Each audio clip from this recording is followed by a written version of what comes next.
Rose Hill started as a result of our son John's illness. He became mentally ill back in 1986. He was here locally in a hospital for a while, but the people at the hospital kind of threw up their arms and really didn't know how to take care of John or to even diagnose his illness.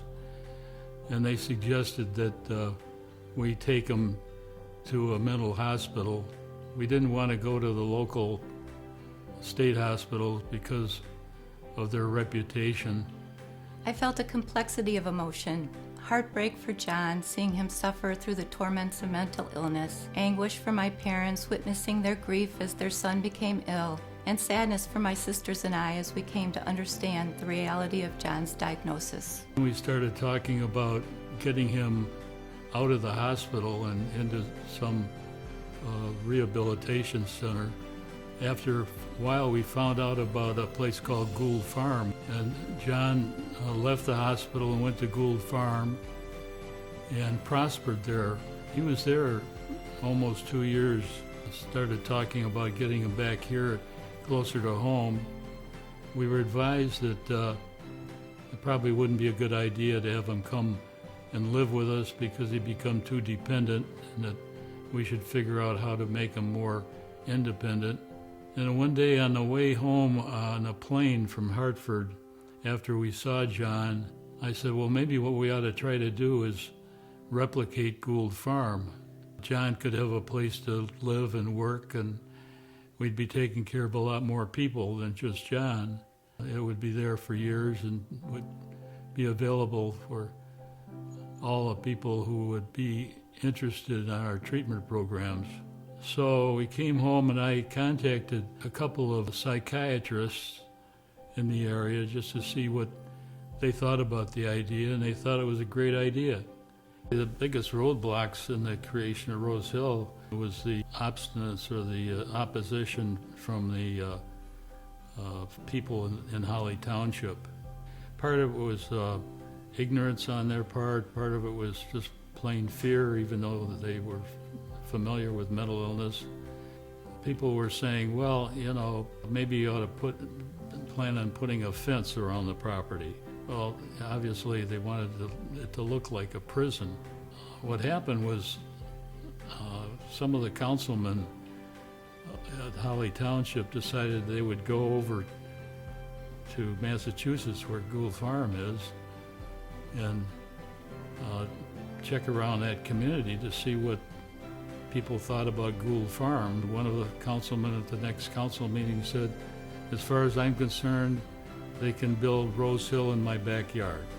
I was in awe of my parents' hard work and dedication as they made Rose Hill a reality, and so happy John would be coming home. I think our determination was such that we wouldn't let ourselves think about it not happening. I was a new mom when Rose Hill was founded and felt so blessed my 3 daughters would grow up knowing their Uncle John, who they proudly told all their friends was a farmer. Well, there was an enormous impact on John's life. He was part of Rose Hill. He felt like he was part of the founding, which he was, and he would greet the new residents along the way, and we think that he made the new residents more comfortable when they came. John had a lot of supporters there at Rose Hill. He was very, very happy, I think.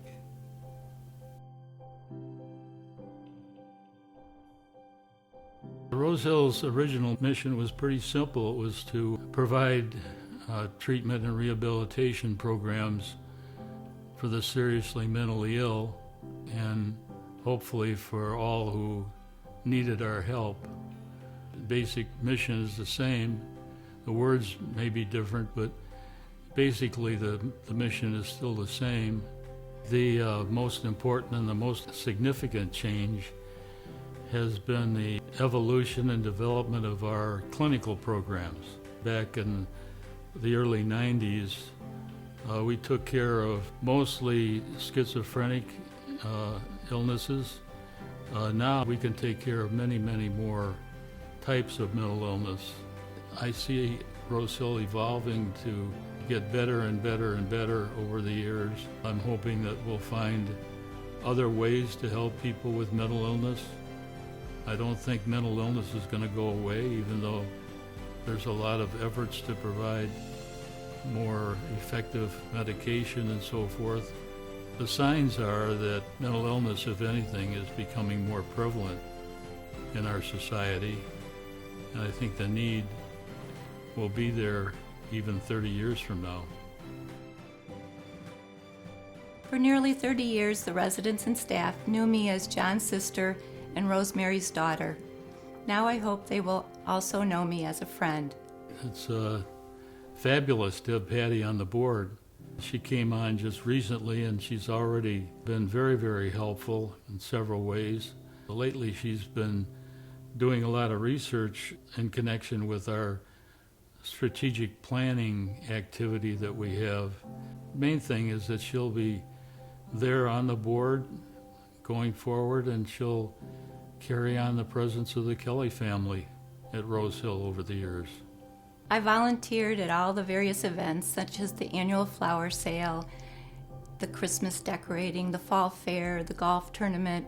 But my favorite role was being my mom's behind-the-scenes cheering section and support staff, helping where I could as she tirelessly worked to make Rose Hill a home for all the residents.